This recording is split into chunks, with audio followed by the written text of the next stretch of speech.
Before meeting the Buddhist teachings, and maybe even now, I'll speak for myself, I like to think that I'm a rational, intelligent person, capable of making well-informed decisions, and of course, wisely put in the caveat when I'm not afflicted, but most of the time, rational. And what I choose to do is of great benefit to me. And if that's the case, and it is always, then it's of benefit to you if I'm being benefited. So I'm benefiting you too. When in fact, we're driven 24/7, I think I'm not alone in this, by the attempt to have pleasant feelings and to avoid unpleasant feelings. And I have so little fortitude for anything unpleasant. And yet, I want to be a bodhisattva. I think you do too. And the biggest question to ask is, are sentient beings always going to give me pleasurable feelings? So about 6 years ago, I used this very story. It's a true story with a different angle, but it has come to mind as I've been working on the mindfulness of feelings. And it just shows, I think, very clearly how helpless we are if we've not heard the teachings, or we're overwhelmed, or we're not even just questioning, is what I'm thinking accurate? Is this a good thing to do? So I'll describe this story in using just the bare facts first. A 22-year-old man was walking through a parking area of a strip mall. And as he was approaching this particular store, he was headed to a coffee shop, he noticed a woman inside flicked a cigarette butt out her window. He bent down and picked up the cigarette butt and threw it back into her car. One report said heated words were exchanged. You can imagine that was so. The woman noticed this young man enter the coffee shop. She flew out of her car and ran to get her boyfriend, who was a few doors down in a bank. No doubt she explained what just took place to her. They go into the coffee shop. She identifies the 22-year-old man. The boyfriend hits the young man with a closed fist. He knocks the young man over, and on the young man's fall to the floor, his head strikes the counter, killing him.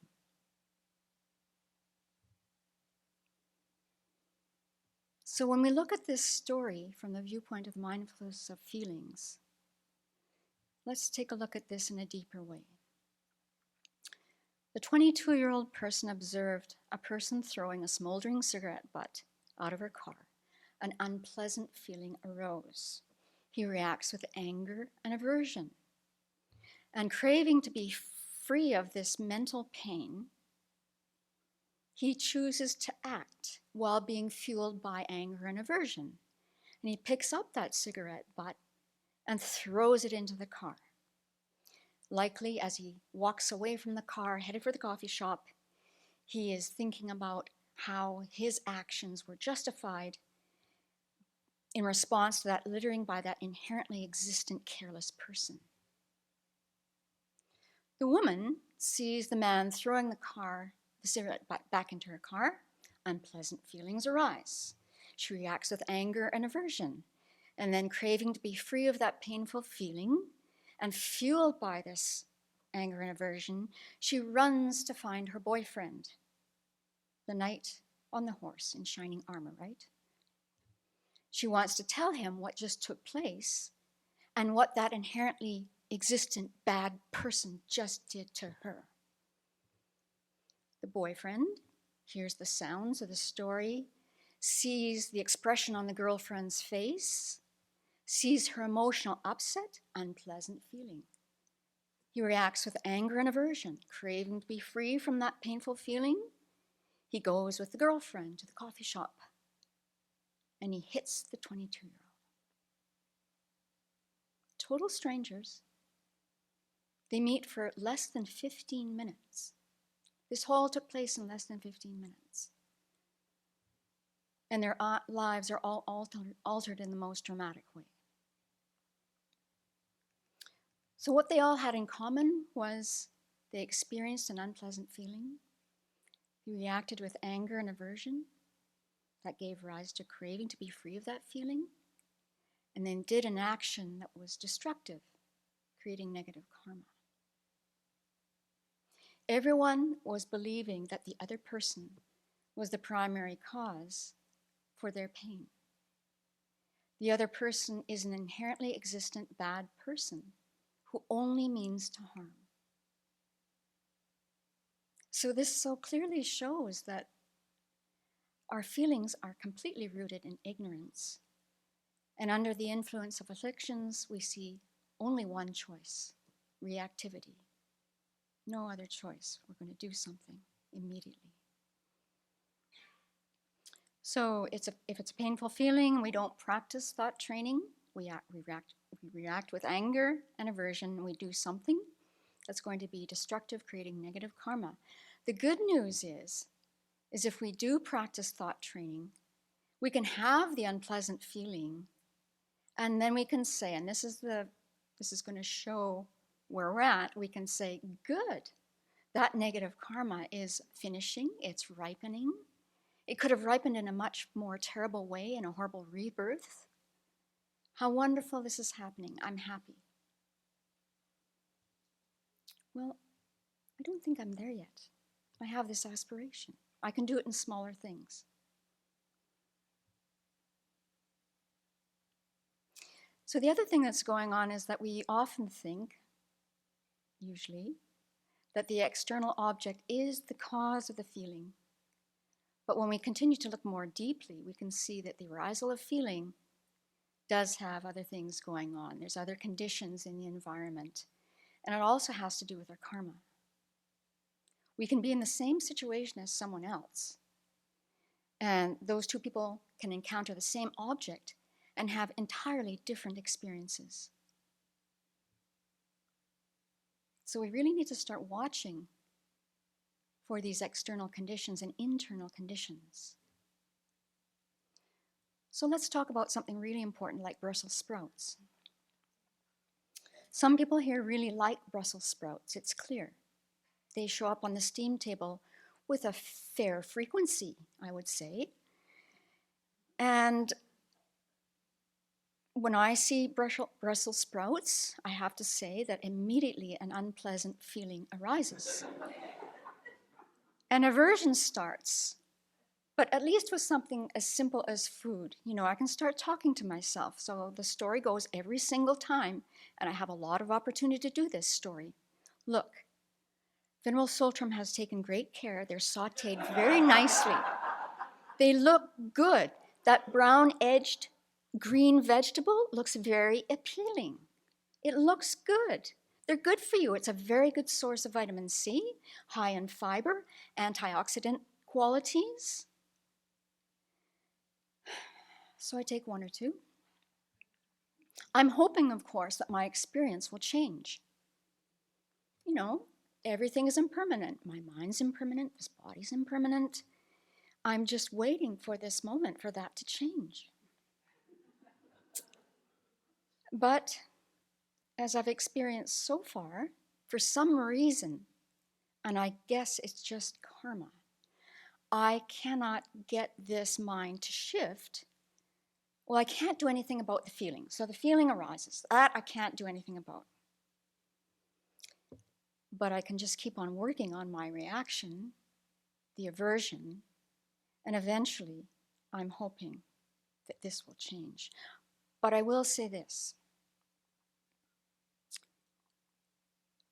Even though I'm working on my reaction to Brussels sprouts, there is some compassion arising for those of you who like Brussels sprouts.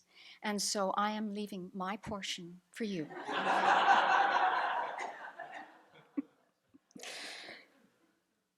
And so in Volume 4, Following the Buddha's Footsteps by His Holiness the Dalai Lama and Venerable Children, we're going to end on a pleasant note. There is something called pleasant spiritual feelings, and these arise from aligning our mind with the Dharma. So recently there was a new video posted on our website. It shows venerable children and the Singaporeans and a few people from the Abbey making light offerings at the Abbey. And venerable children is expressing her heartfelt wishes. So if you haven't seen the video, or if you've even seen them again, let's hear these again. And they are, my biggest wish is that everybody has access to the Dharma in the language and the approach that suits them, that everyone has the karma and the receptivity to be able to take in the Dharma and practice it, that Buddha's teachings exist in the world in a pure form forever, that all the teachers teaching us the correct path have long life and good health, and continue to teach and guide us, especially His Holiness the Dalai Lama. So that just brought joy to my mind because these are so vast, and these include all sentient beings, and it really captures the essence of the four measurables. So I'll end with a quote from Venerable Children. When we're mindful of the feelings, stop, look and identify the feeling, identify the reaction, and see that there's actually a gap between them, that we aren't hardwired to be so reactive. But when we aren't mindful of the feelings, then the feeling comes, the reaction follows, and in the next moment, off we go. And we wonder why we have so many problems. We're so reactive. And this reactivity, we can do something about. What was the cause of the negative feeling about the Brussels sprouts? Karmically, for some reason. No, just forget karma. Karma means I don't know. That's what I'm trying to tell you, Venerable Children. That's what His Holiness said. When we don't know the answer, say something, we say it's karma. Okay. In your experience, In my you're doing experience. the four foundations. Okay, I don't like the smell, and I don't like the taste. Have you tasted them at that point when you're walking through the line? No, I haven't. So is the adverse feeling coming from a physical consciousness, a body, a tactile consciousness, or from a mental consciousness? When I see them, it's a mental consciousness that brings that on. And then I give myself that little pep talk, right? But you're just seeing that the seeing is not giving the negative feeling. You're just seeing it. It's just color and shape.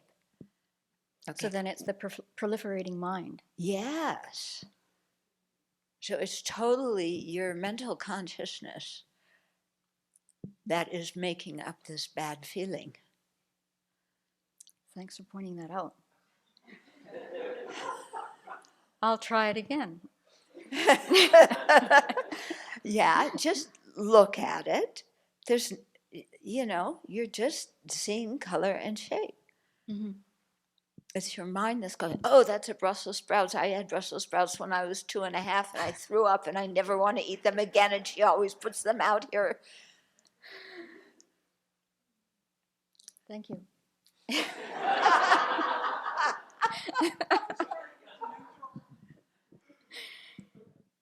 I was just saying, just try to get to neutral feeling. And that's just talking about Brussels sprouts. Okay, time to do some prayers.